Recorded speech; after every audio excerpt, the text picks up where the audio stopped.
ದರ್ಶನ ಆಗುತ್ತೆ. Within 20 minutes ಅಲ್ಲಿ ನೀವು ದರ್ಶನ ಮಾಡಿ ಈಚೆ ಬಂದ್ಬಿಡ್ಬೋದು. ಇಲ್ಲ ಅಂತಂದ್ರೆ ಎಲ್ಲ ಸುಮ್ನೆ ನಾನು ಅಂತ ಇಲ್ಲಿ ನಿಂತ್ಕೊಂಡ್ರೆ ನಾವ್ ಯಾರನ್ನೂ ಕಳ್ಸಕ್ ಆಗಲ್ಲ. ಮತ್ತೆ ಎಲ್ಲರೂ ಹೇಳ್ತಾರೆ ಸ್ವಾಮಿ ಪರಿಚಯ ಅದು ಇದು ಅಂತ. ಇದ್ರಲ್ಲಿ ಆತರ ಏನು ಇಲ್ಲ.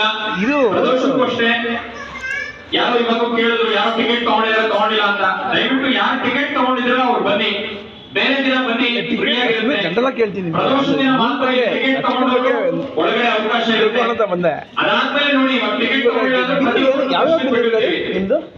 ಯಾರು ಟಿಕೆಟ್ ತಗೊಂಡಿಲ್ವೋ ಅವ್ರು ಸ್ವಲ್ಪ ವೇಟ್ ಮಾಡಿದ್ರೆ ದರ್ಶನ ಬಿಡ್ತಾರೆ. ಅಮೌಂಟ್ ಟಿಕೆಟ್ ತಗೊಂಡವರು ಒಳಗಡೆ ಅಭಿಷೇಕ ಕೂರಿಸ್ತಾರೆ, ಅಷ್ಟೇ ವ್ಯತ್ಯಾಸ, ಬೇರೆ ಏನಿಲ್ಲ.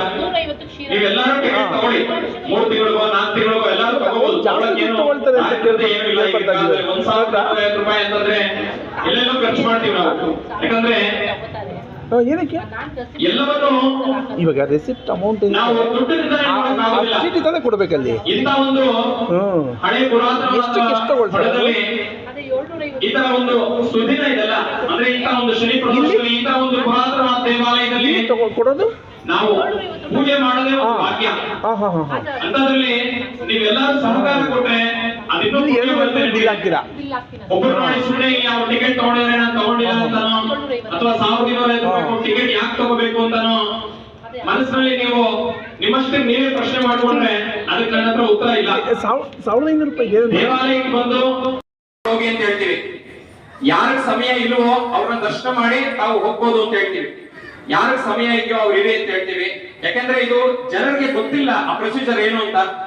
ಅರ್ಧಂಬರ್ಧ ತಿಳ್ಕೊಂಡವರು ಸುಮ್ಮನೆ ಏನೋ ಪ್ರಶ್ನೆ ಮಾಡ್ತಾರೆ ಅಷ್ಟೇ. ಯಾಕಂದ್ರೆ ಆ ಪ್ರೊಸೀಜರ್ ನಾವು ಭಾಗಿಯಾಗೋದೇ ದೊಡ್ಡ ಪುಣ್ಯ. ಯಾಕಂದ್ರೆ ನಾನು ಗೊತ್ತಿದ್ದು ತಪ್ಪು ಮಾಡಬಾರದು, ಅದೇ ಅರ್ಚಕರ ಲಕ್ಷಣ.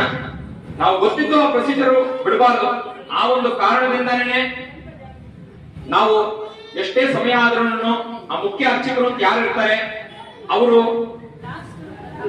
ತನ್ನಲ್ಲಿ ಆ ಒಂದು ದೈವತ್ವವನ್ನು ಇಟ್ಕೊಂಡು ಆ ಶ್ರದ್ಧಾ ಭಕ್ತಿಯಿಂದ ದೇವರ ಒಂದು ಪೂಜಾ ಕೈಂಕರ್ಯದಲ್ಲಿ ಅವರನ್ನ ತಲ್ಲೀನವಾಗಿ ತೊಡಗಿಸ್ಕೊಂಡಿರ್ತಾರೆ. ಹಾಗಾಗಿ ತಾವೆಲ್ಲ ಭಕ್ತರೆಲ್ಲ ಯಾರಿಗೆ ಸಮಯ ಇಲ್ವೋ ಅವರು ದರ್ಶನ ಮಾಡಿ ಹೋಗ್ಬೋದು. ಆದ್ರೆ ಯಾರು ಅಭಿಷೇಕ ಕೊಟ್ಟಿದ್ದೀರೋ ದಯವಿಟ್ಟು ತಾಳ್ಮೆಯಿಂದ ಕಾದಿರಿ. ನೀವೆಲ್ಲ 8 ಪ್ರದಕ್ಷಿಣೆ ಆಗಿದೆ. ಈಗ ಆ ಧ್ವಜಸ್ತಂಭದ ಹತ್ರ ನಮಸ್ಕಾರ ಮಾಡ್ಕೊಂಡಿದ್ದೀರಾ. ದೇವರ ಉತ್ಸವ ಆಗುತ್ತೆ. ದೇವರ ಉತ್ಸವ ಆದ್ಮೇಲೆ ದೀಪಾರಾಧನೆ ಆಗುತ್ತೆ. ದೀಪಾರಾಧನೆ ಆದ್ಮೇಲೆ ಎಲ್ಲ ಸರದಿ ಸಾಲಲ್ಲಿ ಬಂದು ದೇವರ ದರ್ಶನ ಮಾಡಿ ಪ್ರಸಾದ ತಗೊಳ್ಳಿ. ಆಮೇಲೆ ತುಂಬಾ ಜನಕ್ಕೆ ಇಲ್ಲಿ ಡೌಟ್ ಇದೆ, 750 ರೂಪಾಯಿ ಕಟ್ತೀವಿ ಮತ್ತೆ ಯಾಕೆ 500 ರೂಪಾಯಿ ನಾವು ಕೊಡ್ಬೇಕು ಅಂತ. 500 ರೂಪಾಯಿ ಕೊಡೋದು ನೀವು ಅರ್ಚಕರಿಗೋ ಇನ್ನೊಬ್ರಿಗೋ ಮತ್ತೊಬ್ಬರಿಗೋ ಅಲ್ಲ. ಈ ದೇವಾಲಯದಲ್ಲಿ ವಾದ್ಯದವರು ಇಲ್ಲ, ವಾದ್ಯದವರು ನೋಡಿ ಕರೆಸಿದ್ದಾರೆ. ಆಮೇಲೆ ಹೂವ ಹಣ್ಣು ಪ್ರತಿಯೊಂದನ್ನು ಏನಾಗುತ್ತೆ, ನೀವು ಕಟ್ಟೋ 750 ರೂಪಾಯಿನಲ್ಲಿ 280 ರೂಪಾಯಿ ಪೂಜೆಗೆ ಬರುತ್ತೆ. ಆ 280 ರೂಪಾಯಿ ಪೂಜೆಗೆ ಸಾಲೋದಿಲ್ಲ. ಆ ಕಾರಣದಿಂದನೇ 750 ರೂಪಾಯಿ ಕಟ್ಟಿದವ್ರಿಗೆ ಮತ್ತೆ 500 ರೂಪಾಯಿ ಕೊಡಿ ಅಂತ ಹೇಳ್ತಾರೆ. ಅದರಲ್ಲೂ ಯಾವ ಬಲವಂತ ಇಲ್ಲ.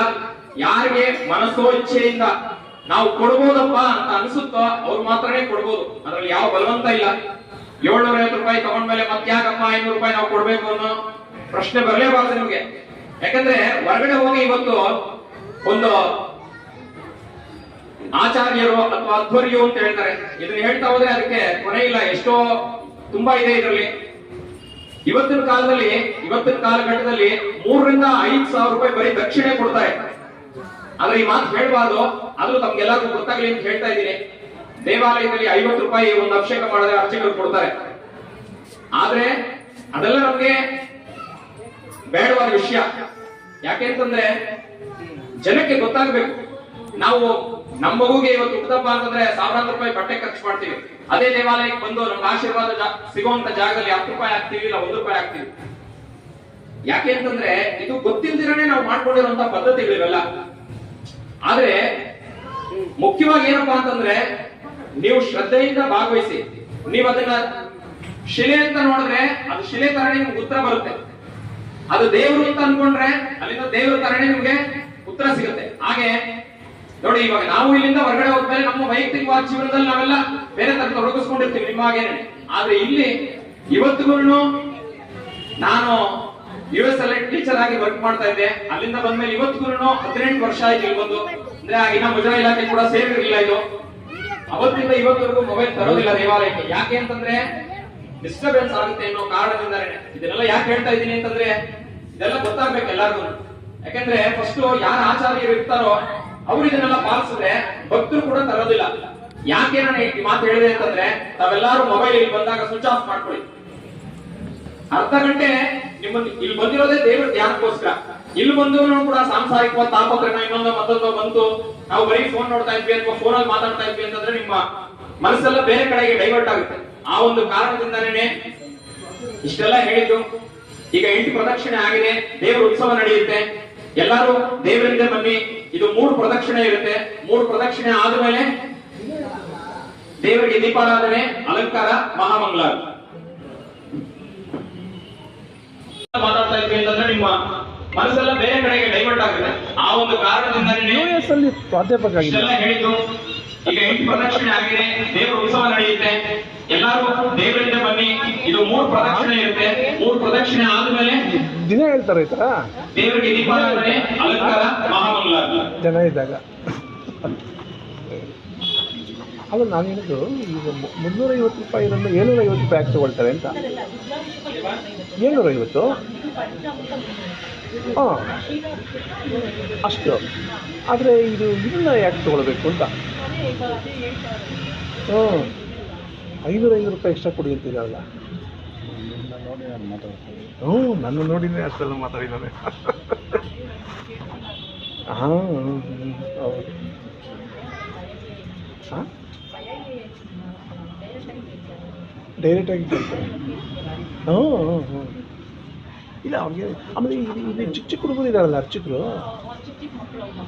ಅವ್ರ ಮಕ್ಕಳು ಬರ್ಬೋದಾ ಅಲ್ವಾ? ಪ್ರಶ್ನೆ ತಾನೇ ಅದು.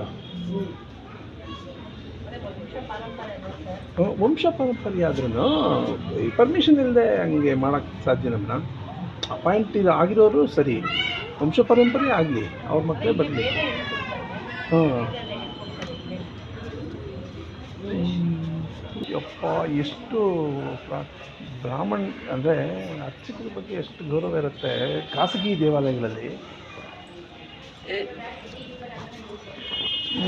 ಡೈರೆಕ್ಟಾಗಿ ಹೇಳ್ತಾರಲ್ಲ ಮೇಡಮ್, ಡೈರೆಕ್ಟಾಗಿ.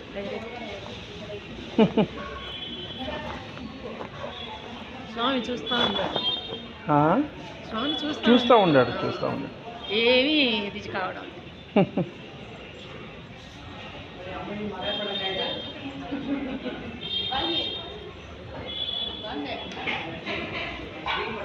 ಇದು ಹುಡುಗರು